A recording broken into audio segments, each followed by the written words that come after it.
ভাবছো বহিরাগতদের ভোটে জিতবে? বাইরে থেকে লোক এনে জিতবে? টাকা খরচ করে জিতবে? মিছিল করো তো লোক নেই, 500 টাকা করে একজনের পকেটে দাও, দিয়ে বলো মিছিল করো। হোর্ডিং লাগাও এজেন্সি দিয়ে, পোস্টার লাগাও এজেন্সি দিয়ে, বদনাম করাও এজেন্সি দিয়ে। কোনটা করতে বিজেপি তুমি বাকি রেখেছো?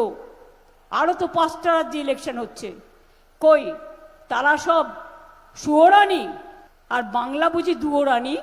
তার কারণ আমি চ্যালেঞ্জ করি, আমি চ্যালেঞ্জের মোকাবিলা করি, আমি লড়াই করি বাংলার মাটির জন্য, বাংলার মানুষের জন্য।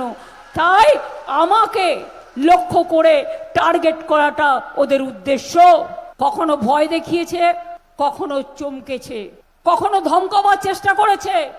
আর আপনারা তো জানেন, আমাকে চমকালে আমি ধমকাই, আমাকে ধমকালে আমি গর্জাই, আমাকে গর্জালে আমি বর্ষাই।